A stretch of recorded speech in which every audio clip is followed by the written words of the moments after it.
আসসালামু আলাইকুম ওয়া রাহমাতুল্লাহি ওয়া বারাকাতুহু। আপনারা যারা আমার এই ব্যালকনিটার সাথে পরিচিত তারা দেখে অবাক হবেন যে আমি আমার ব্যালকনিতে সম্পূর্ণ ঝোপঝাড় সব ফেলে দিছি, একেবারে ক্লিন করে দিয়েছি, একেবারে গাছ ছোট করে ফেলছি। যে অপরাজিতা দিয়ে ঢাকা ছিল সব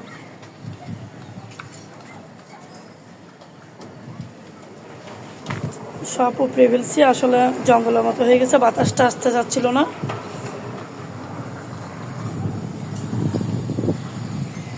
এখানে আমি ছোট করে ফেলছি গাছগুলো।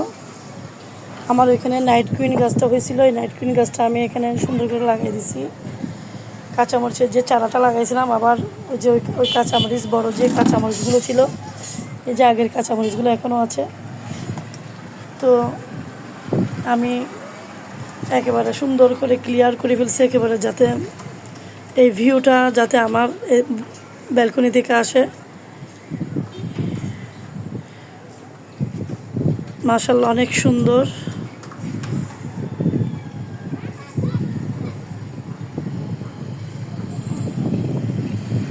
এখন আর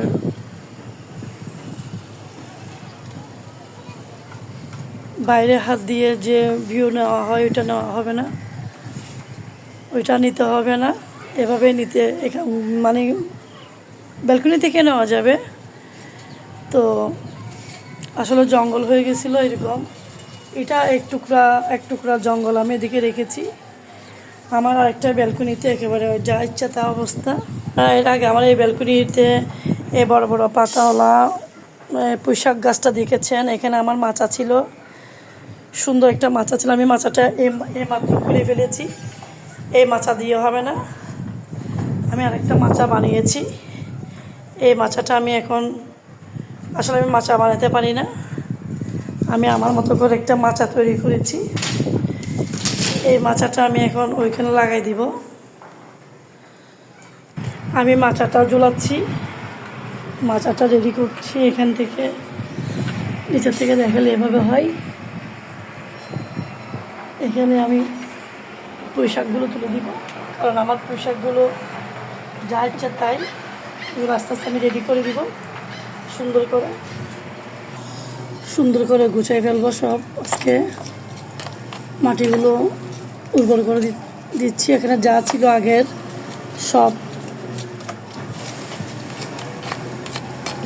ফেলে দিয়েছি, একটা শুধু রেখেছি, এটা থেকে অনেক হবে। এরপরে এখানে আমি দুন্দুল গাছ লাগিয়ে দিব। আমার গত বছর এখানে প্রচুর দুন্দুল হয়েছে। আমি এখানে দুন্দুলের জন্য এই মাচাটা, দুন্দুলও এই মাছে উঠে যাবে। অলরেডি দুন্দুল গাছ একটু উঠে গেছে, পানি দিলে ঠিক হয়ে যাবে। আসলে গাছের নিচে গাছ থাকলে গাছ বড় হতে চায় না।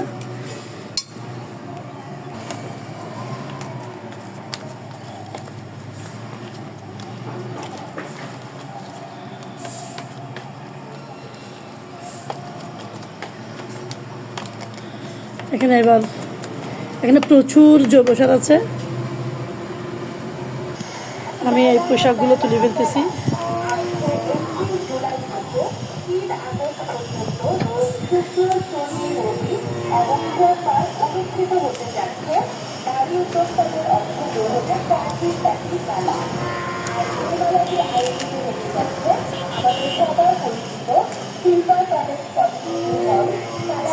এগুলো নিয়ে নিচ্ছি।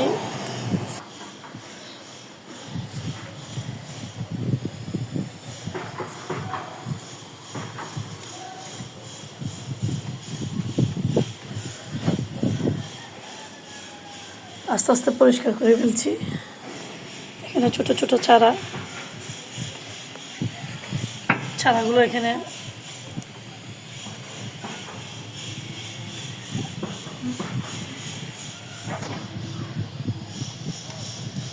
এমনিতে হয়ে যাবে।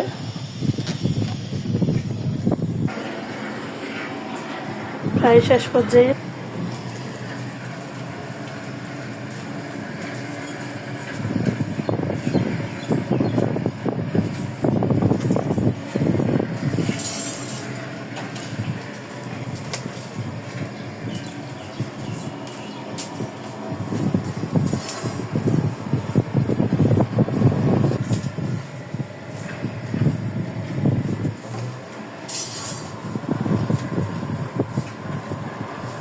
পানি দিয়ে ধুইলে আসলে নিচে পড়বে মানুষের। মুসল্লি যারা এখন জোহরের আজান দিছে, যারা মুসল্লি নামাজ পড়তে যাবে মসজিদে, ওনারা মসজিদে মুসল্লিরা নামাজ পড়তে যাবে, পানি দিলে এদিকে চলে যেত। তো আমি পানি যে মেরে বা একটু ফ্রি অবসর যে দুপুরে সবাই ঘুমাবে তখন যদি আমি পানি মারতাম তাহলে আমার টাইমও চলে যেত, আমার টাইম পেতাম না।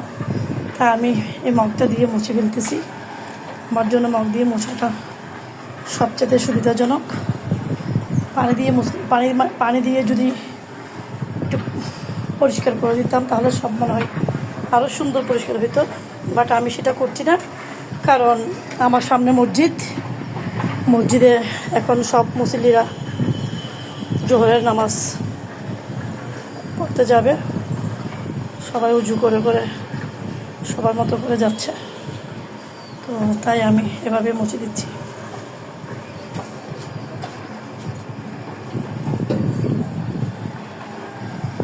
এভাবে একবার মুছলে একদম পরিষ্কার হয়ে যাবে।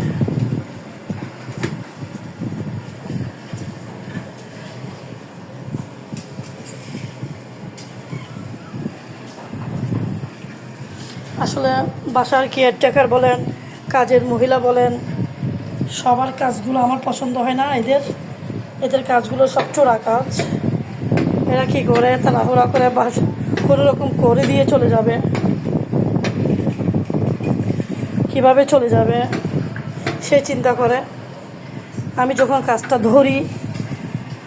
কাজটা আমার মতো করি তখন আমি আমার মনের মতো করে করি। আসলে আমি যখন ঠেকাই পড়ে যাই, কাজের মহিলাগুলো বা কেয়ারটেকার বা কাউকে দিয়ে কাজ করেন, এটা হচ্ছে ঠেকার কাজ। ঠেকলে যে একটু দিয়ে পানি দিয়ে আসো, গাছে একটু ঘরটা মুছে দিয়ে আসো, এই এমনটা আর কি। তো ওদের মতো করে কাজ কখনো করবে না। এরা চালাকি করে, খালি মুখে মধু দিয়ে কথা বলে কেমনে খেয়ে যাবে, নিয়ে যাবে, কেমনে টাকা আদায় করবে, এই। কিন্তু হক করে কাজটা করে না। কিন্তু আমি হক করে টাকাটা দিই, আল্লাহর দিকে তাকাইয়ে একজন দাসীকে বা একজন দাসকে কীভাবে দিতে হয় ওটা জেনে আমি ওইভাবে করি। বাট ওরা যে মহাজন বা যে মানে কাজের বাসার যে মালিক, ওনাকে কীভাবে সন্তুষ্ট করে দিতে হয় সে হাদিসটা ওদের জানা নেই। তাই জানলে ওরাই সেটা করে না। ওরা হচ্ছে টাকার দাম দেয়, নিয়ে যাওয়ার দাম দেয়, তাই ওদের কাজগুলো এমনই হয়। তো আমি এভাবে কাজটা করে ফেললাম, আলহামদুলিল্লাহ। এবার আমার কাজটা ফিনিশ। আমি ওদিকে একটু বাদে আমি চড়ুই পাখিকে খাবার দিয়ে যাবো। এটা চড়ুই পাখিকে আমি খাবার দিই, এদিকে পানি দিই। ওরা এসে খাবার খেয়ে পানি খেয়ে চলে যায়, কারণ এখানে চড়ুই পাখির খাবার কোথাও নাই। ওরা ওদের মতো করে এখানে আমার আগে কবুতর ছিল, সেই সুবাদে চড়ুই পাখিগুলো এখানে কবুতরের খাবারগুলো খেতে আসতো। কিন্তু আমার কবুতরগুলো আমি স্থানান্তর করেছি অন্য জায়গায়।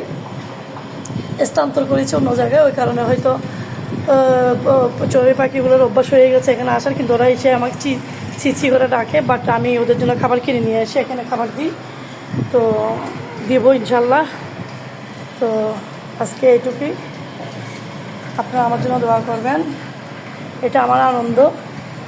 আমি আসলে গাছের সাথে এভাবে থাকতে পছন্দ করি, ভালো লাগে। কারণ কোনো একটা কাজের সাথে নিজেকে মেনে নেওয়া, নিজেকে মানিয়ে নেওয়া, নিজেকে জড়িয়ে রাখা হচ্ছে নিজেকে ভালোবাসা। আমি শুধু আমার হাজব্যান্ডকে ভালোবাসবো, আমি শুধু আমার বাচ্চাদের ভালোবাসবো, আমি শুধু আমার শ্বশুরবাড়ির বাপের বাড়ির লোকজনদের ভালোবাসবো, আমি শুধু আমার ফ্রেন্ড সার্কেলদের ভালোবাসবো না। এরা হচ্ছে যতক্ষণ দিতে পারবেন, সেটা সন্তান হোক, হ্যাঁ সন্তান হচ্ছে আত্মীয় স্বজন ভাই ব্রাদার চেতে স্বামীর চাইতেও আপন এরকম। বাট স্বামী আর সন্তানের মধ্যে হচ্ছে বাচ্চারা যখন বড় হয়ে যাবে তখন স্বামী হবে আপন। বাট আপন হলে এর মধ্যে স্বামীর সাথেও খুঁটাখুটি ঝগড়া ফেসাদ এগুলো লেগে থাকে প্রত্যেকটা সংসারে।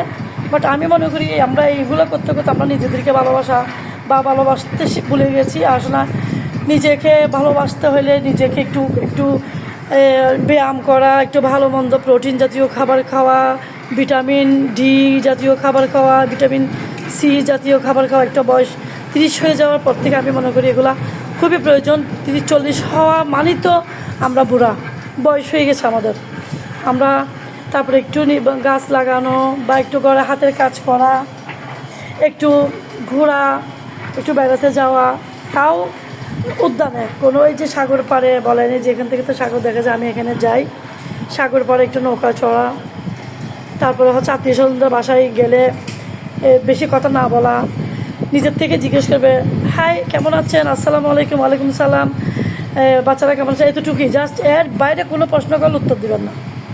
কারণ অনেক আত্মীয় স্বজন আছে আপনার ভালোটা সহ্য করতে পারবে না, খুঁচায় খুঁচায় জিজ্ঞেস করে আপনার বাচ্চা কোথায় পড়ে, আপনার বাচ্চা কী পড়ছে, আপনার মেয়ে কোথায় বিয়ে দিয়েছেন, আপনার মেয়ের জামাই কী করে, ওদের তো এগুলো দরকার নেই। তারপর ওরা কুচিয়ে কুচিয়ে এগুলো এইগুলাই জিজ্ঞেস করে, তাই ওখানে উত্তরটা দিতে যাবেন না।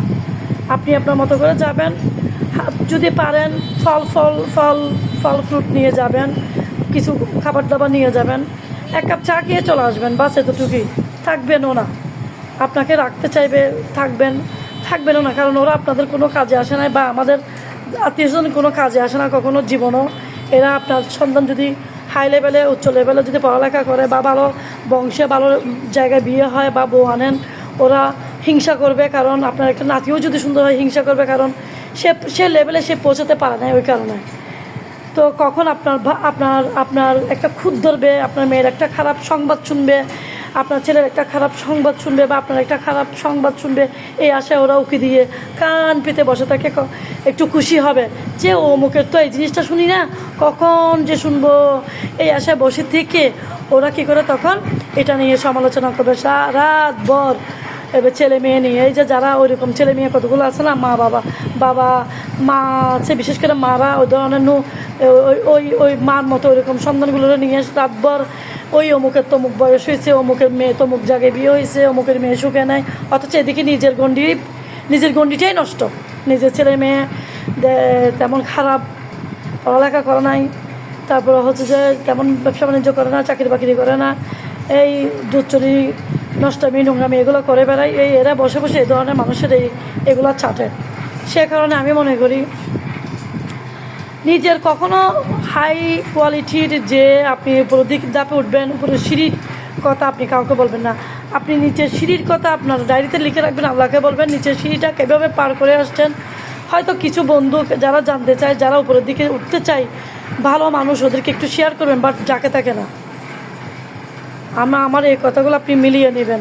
কারণ আমি ভুক্তভোগী, আমার লাইফে আমি সব জায়গায়, আমি বাপের বাড়ি বলেন, শ্বশুর বাড়ি বলেন, আত্মীয় স্বজন বলেন, ফ্রেন্ড সার্কেল বলেন, আমি সব জায়গা থেকে আমি ধোঁকা খেয়েছি। আমি ধোঁকা খাইতে খাইতে আমি এই জায়গায় এসে আজকে আমি বলছি, কারণ আমি তো আর কাউকে বলতে পারছি না, তাই আমি আপনাদেরকে শেয়ার করছি। আপনারা এভাবেই আপনাদেরকে লাইফ স্টাইলগুলো এভাবে রাখবেন, নিজেকে ভালোবাসবেন এবং একটু ব্যায়াম করবেন, ভালো মন্দ খাবেন, একটু গাছগাছালি পরিষ্কার করবেন, একটু গাছের সাথে কথা বলবেন, একটু নদী দেখবেন, নিজেকে সময় দেবেন, কোরআনটাকে বুঝে পড়বেন, ইবাদতটা ভালো করে মন দিয়ে করবেন, দোয়াটা অন্তর থেকে করবেন, একটু চুলের যত্ন নেবেন, একটু নখের যত্ন নেবেন, একটু স্কিনের যত্ন নেবেন। হ্যাঁ, যখন আল্লাহ আপনার ডাক দিবে আপনি অবশ্যই আপনার আল্লাহর ডাকে চলে যাবেন, এটা স্বাভাবিক। আমরা সবাই চলে যাওয়ার জন্য প্রস্তুত ইনশাআল্লাহ, তবে প্রস্তুতিটা আমাদেরকে নিতে হবে। তাই আমরা গীবত করব না, আরেকজনের ভালো দেখে খুশি হইতে না পারি কিন্তু চুপ করে থাকবো। আরেকজনের যেভাবে সুখে আছে, শান্তিতে আছে, আল্লাহর কাছে ওইভাবে চাইবো যে আল্লাহ আমিও যেন ওর মতো সুখী হই, শান্তিতে হই, আমিও যেন ওর মতো একটা বাড়ি করতে পারি, আমিও যেন ওর মতো একটা গাড়ি নিতে পারি, আমিও যেন আমার ওই সন্তানগুলো ওইভাবে বড় করতে পারি। এইভাবে যদি পারেন দোয়া করবেন, নইলে করবেন না, আপনারটা আপনি চেয়ে নেবেন। এটাই হচ্ছে বাস্তবতা। তো আজকে এই পর্যন্ত। আপনারা আল্লাহ আপনাদের সবাইকে ভালো রাখুন, যেভাবে আছেন আল্লাহ হেফাজতে রাখুন, সুস্থ রাখুন। আমার বয়সী যারা আছে আপুরা, সবাইকে আমি অন্তর থেকে দোয়া করছি, আপনারা আমার জন্য দোয়া করবেন, আমার বাচ্চাদের জন্য দোয়া করবেন, আমার ছেলে মেয়ে, আমার নাতি, আমার মেয়ের জামাই, আমার লাইফের জন্য, আমার জীবনের জন্য, আমার জন্য, আমরা যেন সুন্দরভাবে আবাদত করতে পারি, আমার বাচ্চাগুলো যেন নামাজে কালামে আবাদতে স্বয়ং সম্পূর্ণ হইতে পারে, আল্লাহর প্রিয় বান্দাবান্দি হইতে পারে। দোয়া করবেন, আমিও দোয়া করি আমরা যেন সবাই আল্লাহর প্রিয় বান্দাবান্দি হইতে পারি, নিজেদের যত্ন নিতে পারি, দোয়া করি। এই হচ্ছে এতটুকুই আপনাদের জন্য আমার দোয়া। আল্লাহ হাফেজ। আজকে এই পর্যন্ত। আসসালামু আলাইকুম ওয়া রাহমাতুল্লাহি ওয়া বারাকাতুহু।